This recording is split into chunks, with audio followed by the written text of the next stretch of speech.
வந்து விஜய் அவர்கள் கட்சி ஆரம்பிச்சதா இருக்கட்டும், மாநாடா இருக்கட்டும், தொடர்ந்து வந்துட்டு லைம் லைட்லயே இருக்கிறத பார்க்க முடியுது. நீங்க ஃபர்ஸ்ட் அவர் பத்தி என்ன நினைக்கிறீங்க? அவர் கட்சி ஆரம்பத்தை பத்தி என்ன நினைக்கிறீங்க? அரசுக்கு வரணும்னு தான் நான் சொல்லிட்டேன். அது விஜய் ஆரம்பிச்சானே, அஜித் ஆரம்பிச்சானே, எல்லாருமே கட்சி ஆரம்பிக்கலாம். கட்சி ஆரம்பிக்கிறது வந்து coming to do service to the society. Service to society is something which anybody should do. பொதுநலத்துக்கு அடுத்த கட்டம் வந்து பாலிடிக்ஸ் தானே.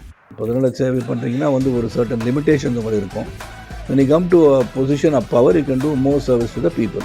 ஸோ அதை நினச்சி வந்து தன்னலமற்ற ஒரு செயலில் ஈடுபடுவதற்கு வருவதை நான் வரவேற்க தான் செய்கிறேன். நான் பீக் ஆஃப் த இண்டஸ்ட்ரியில் அவர் இருக்கிறாரு அப்படிங்கிற சூரியன் சொல்றதுக்கு அப்புறம் தானே சரத்குமார் இருந்தார். அதுவும் peak of industry. It doesn't matter whether you come into peak or you come into you are coming to politics. அங்கே வந்து என்ன சந்திக்க வேண்டியிருக்கோ அதுதான் நீங்கள் சந்திக்கணும். பீக்கில் விட்டுட்டு வந்து அது சாக்ரிஃபைஸ் அது அப்படி ஒன்றும் கிடையாது. அப்படி நான் நினைக்கிறேன். Is deciding that he feels that he should do this. விட்டுட்டு வந்தது வந்து நான் பெரிய இதாக நான் நினைக்கிறேன். நான் சூரியவம்சம் பண்ணதுக்கப்புறம் தான் நான் 1996 தேர்தல் பிரச்சாரம் பண்ணேன். 28 இயர்ஸ் எக்ஸ்பீரியன்ஸ் எனக்கு இருக்குது அரசியலில்.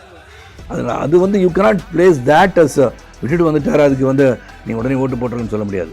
சுப நிகழ்ச்சிகள், பிறந்தநாள் கொண்டாட்டம் மற்றும் கார்ப்பரேட் ஈவென்ட்ஸ் நடத்துறதுக்கு சிறந்த இடம் VGP ஹெரிடேஜ். இன்று பார்க்கும் ஈஸியா